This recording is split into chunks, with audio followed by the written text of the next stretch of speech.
Bienvenidos a una nueva edición de nuestra exploración detallada de fuentes documentales. Hoy tenemos sobre la mesa un concepto del que, todo el mundo ha oído hablar alguna vez, Ujú. pero que esconde una maquinaria muchísimo más compleja de lo que parece a simple vista. Vamos a hablar del complejo militar industrial. Ujú. Y para este análisis a fondo hemos cruzado registros históricos, discursos presidenciales, datos económicos puros y duros y análisis geopolíticos muy recientes. Exacto. La misión de hoy es comprender cómo la alianza histórica entre los ejércitos nacionales y los fabricantes de armamento ha moldeado las políticas globales, las economías y, hasta la tecnología que la población civil usa cada día. Desde luego. Y para entender el mundo actual desde los presupuestos estatales hasta Silicon Valley, es imprescindible diseccionar este concepto. No es una simple anécdota histórica o algo de fábricas de tanques del siglo XX. Hablamos de una red de intereses que influye en la política pública a niveles profundísimos.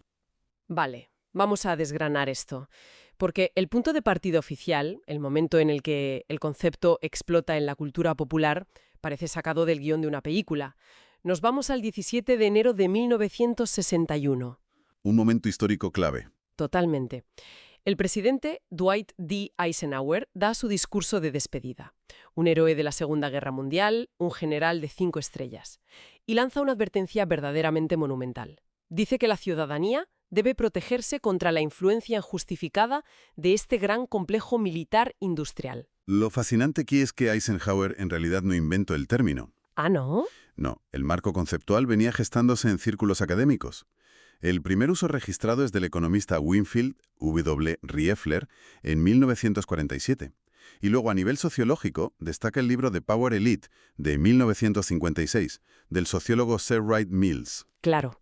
El concepto de Mills es fundamental, porque él no hablaba solo de fabricantes de armas, planteaba una visión estructural. Hablaba de una división peligrosa entre una gran masa sin poder y una élite corporativa y militar que tomaba las decisiones a puerta cerrada. Exactamente. Lo que hizo Eisenhower fue coger ese caldo de cultivo intelectual y elevarlo a alerta de seguridad nacional. Estableció un marco para la duda. Desde ese momento, cada vez que un país debatía entrar en guerra, siempre estaba a la sombra de la sospecha. La duda de si se libraba por necesidad geopolítica o por presión económica. Eso es, por dar salida a contratos gubernamentales. Y esa sombra sigue hasta hoy. Los registros dividen la evolución del modelo estadounidense en 3 grandes eras. La primera va desde 1797 hasta 1941. Ahí el gobierno mantenía sus propios astilleros y fábricas. Solo usaba la industria civil en tiempos de guerra declarada. Y al firmar la paz se cancelaban los contratos. Exacto, pero la Segunda Guerra Mundial lo cambia todo. El cambio radical llega con la Junta de Producción de Guerra de Roosevelt. Había que coordinar a las industrias civiles para la producción bélica masiva. Fíjate en el salto macroeconómico. La producción de armas pasó del 1% del PIB a rozar casi el 40%. Una barbaridad. O sea, empresas como General Motors o Ford dejaron de hacer coches civiles de la noche a la mañana para fabricar tanques Sherman. Compañías como Boeing se expandieron masivamente. Y esto dejó un legado, porque ese dinero público en investigación militar acabó trayendo beneficios civiles. Como las gafas de visión nocturna o el GPS, claro. Y así entramos en la segunda era, toda la etapa de la Guerra Fría. Aquí el término se vuelve popular en las calles, sobre todo en las protestas contra la guerra de Vietnam. Ahí el economista John Kenneth Galbraith señala algo muy astuto. Explica que los críticos usaban la frase de Eisenhower como protección de flanco. Un escudo retórico brillante. Al ser Eisenhower un héroe conservador intachable, citarlo era la defensa perfecta para los pacifistas. ¿Quién iba a tachar a Eisenhower de antipatriota? Nadie. Luego, en los 90, al caer la Unión Soviética, hubo un espejismo, el famoso dividendo de la paz. Se pensó que todo ese dinero militar iría a sanidad o educación. Pero duró muy poco. Con el 11 de septiembre de 2001, la maquinaria vuelve a arrancar. Y eso nos lleva a la tercera era, el escenario actual. En los 90 ya hubo enormes fusiones corporativas, unos 55.000 millones de dólares. Se crearon verdaderos colosos del cabildeo. Pero el cambio contemporáneo más importante es tecnológico. El Pentágono ya no solo busca tanques o cazas, busca computación en la nube, algoritmos, ciberseguridad. Lo cual rompe nuestra imagen mental de fábricas llenas de humo. Ahora hablamos de Silicon Valley, Empresas tecnológicas súper innovadoras como Anduril o Palantir llevándose contratos del Departamento de Defensa. De hecho, la financiación de capital riesgo en tecnología de defensa se duplicó entre 2019 y 2022. Una fiebre del oro moderna. Y claro, mover esas cantidades opacas de dinero público bajo el manto de la seguridad nacional trae problemas de transparencia. Aquí es donde la cosa se pone realmente interesante, porque hay que hablar de los denunciantes, los whistleblowers y los sobrecostes. En 1968, el senador William Proxmire acusó a 23 contratistas de abuso chocante de los fondos estatales. El caso paradigmático fue el del avión C-5A Galaxy. Ernest Fitzgerald, un analista de la Fuerza Aérea, dio un paso al frente, lo que a la empresa le daba igual pasarse del presupuesto porque el perjudicado siempre era el contribuyente. Y esto nos mete de lleno en la teoría del subsidio militar del académico Eugene Golds. Durante décadas nos han vendido que el gasto militar fomenta la innovación comercial. El famoso mito del motor económico. Exacto. Golds lo desmonta contrastando el desarrollo del avión militar Boeing KC-135 con el modelo civil Boeing 707. Demuestra que los beneficios indirectos fueron mínimos. El gobierno pagaba sobreprecios para encubrir un subsidio a la industria aeronáutica. Y a veces, fabricar armas entorpecía la mentalidad innovadora civil de las empresas, como le pasó a Convair, que se enfocó tanto en la pesada burocracia militar que perdió agilidad para vender aviones comerciales a las aerolíneas. Perdieron competitividad en el mercado libre, claro. Y por toda esta historia de opacidad, el término se ha vuelto peyorativo.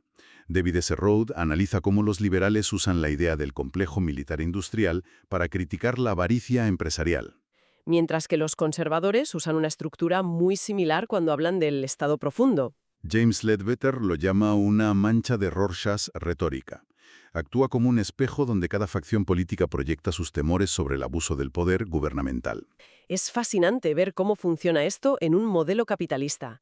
Pero, ¿qué pasaba en el otro extremo, en la Unión Soviética, con una economía hipercentralizada?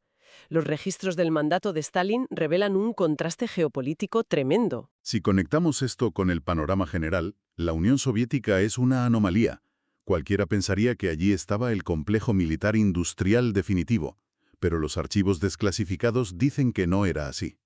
¿Por qué? Por la inquebrantable paranoia de Stalin. Usó la estrategia de divide y vencerás. Temía que sus líderes militares y los industriales se aliaran contra él. Así que diseñó el sistema para que compitieran ferozmente entre sí.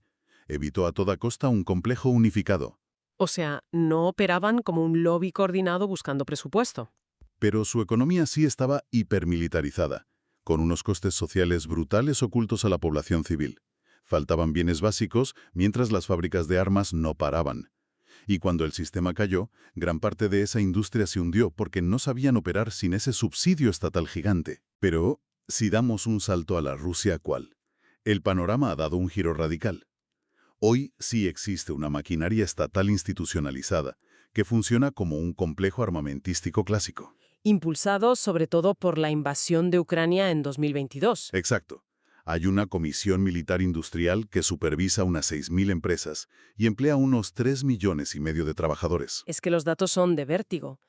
Para 2025, casi el 40% del gasto gubernamental, hablamos de 13,5 billones de rublo, va a defensa y seguridad. Supera con creces a sanidad y educación juntas. Esta profunda transformación económica nos lleva a un concepto sociológico clave que señala la politóloga rusa Ekaterina Shulman. Ella habla de una nueva clase militar industrial. ¿Y cómo se sostiene esa clase social? Mediante las llamadas rentas de guerra. Desde altos directivos hasta obreros en Siberia, su estatus y supervivencia económica dependen casi en exclusividad de que la guerra continúe, de que las fábricas sigan recibiendo pedidos. Claro, se generan incentivos estructurales en contra de cualquier intento de paz. Si se firma un acuerdo, todos esos ingresos y bonos salariales se desplomarían. Pero tienen una vulnerabilidad enorme. Los análisis muestran que este hipertrofiado complejo sufre gravísimos cuellos de botella tecnológicos. Las sanciones internacionales han expuesto su dependencia absoluta de componentes occidentales, sobre todo microchips. Tienen que triangular rutas de contrabando pagando enormes sobreprecios. Y a largo plazo es insostenible sin un acceso fluido a alta tecnología extranjera. Exacto. Entonces, ¿qué significa todo esto para nuestras sociedades modernas y tecnológicas? Hemos visto cómo la influencia de los ejércitos muta progresivamente, y eso nos lleva a un territorio más propio de la ciencia ficción, pero que es muy real. De hecho, en el discurso de despedida del presidente Joe Biden en enero de 2025, hizo una advertencia que recordó muchísimo a la de Eisenhower. Sí, reformuló aquel aviso histórico para nuestro presente.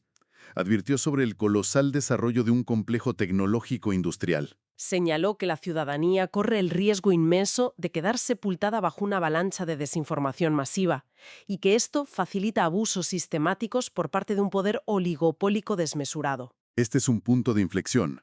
Los analistas vinculan esta advertencia con el inmenso poder de las grandes plataformas digitales. Hablamos de una concentración empresarial abismal en manos de líderes mediáticos como Elon Musk, Mark Zuckerberg o Jeff Bezos. Y cómo las arquitecturas algorítmicas de estas plataformas están moldeando el frágil ecosistema de la información pública. El ejemplo más palpable que citan los informes es el sistemático desmantelamiento progresivo de los programas de verificación de datos. El famoso fact-checking. Justo. Y manteniendo siempre la neutralidad en base a nuestras fuentes, lo que plantea este análisis académico es que la influencia corporativa sobre la información ha alcanzado una escala de poder que compite directamente con el poder militar físico tradicional de antaño. Totalmente. Las herramientas tecnológicas de uso cotidiano determinan hoy qué información llega y qué no. Pero fíjate que la mutación va más allá de las redes sociales. Hay otra ramificación sorprendente, el complejo militar del entretenimiento. La influencia militar ha penetrado en la cultura pop. Los ejércitos colaboran con cineastas y desarrolladores de videojuegos, prestan equipos carísimos a cambio de una imagen favorable en los guiones. El caso de estudio más claro es el videojuego America's Army. Creado y financiado por el propio ejército de Estados Unidos. No era simple entretenimiento, era una revolucionaria herramienta de relaciones públicas y una plataforma de reclutamiento para jóvenes que ya no consumían propaganda tradicional. ¿Y qué implicaciones sociológicas tiene esto a gran escala? El académico James Derderian ha teorizado mucho sobre esto. Él argumenta que esta convergencia entre tecnología lúdica y sector militar crea en el subconsciente general un peligroso espejismo mediático. Lo llamó la ilusión de las guerras virtuosas. Suena a oxímoron total. Y lo es intencionadamente. Derian sostiene que, al consumir gráficos asépticos y glorificados, el público percibe los conflictos como simulaciones técnicas de bajo riesgo, distancia a la ciudadanía del verdadero y sangriento coste humano de la guerra en el terreno real, lo empaquetan como un producto de consumo inofensivo. Menudo viaje conceptual hemos dado hoy en esta inmersión profunda. Empezamos con la advertencia de Eisenhower, pasamos por las inmensas fábricas de la Guerra Fría y la economía de guerra rusa actual, hasta llegar a Silicon Valley y a las pantallas de nuestros ordenadores. Y es crucial tener este conocimiento. La próxima vez que se anuncien presupuestos nacionales o innovaciones tecnológicas en defensa, quien escuche este análisis sabrá ver los incentivos económicos ocultos tras esas decisiones. Sin duda, nos ayuda a ver los verdaderos engranajes del mundo. Y me gustaría plantear una última idea para reflexionar. Si las grandes plataformas tecnológicas y los algoritmos de inteligencia artificial están cada vez más integrados en este complejo, llegará un momento en el que las decisiones de escalada militar ya no las tomen generales humanos. ¿Quieres decir que las sugiera una IA? Exacto. Una inteligencia artificial corporativa diseñada matemáticamente para maximizar el rendimiento económico de la industria bélica. Es algo para meditar. Una reflexión final que desde luego pone los pelos de punta y nos deja mucho en lo que pensar. Muchas gracias por acompañarnos en este análisis a fondo. Mantened siempre viva esa curiosidad intelectual y nos vemos en la próxima exploración.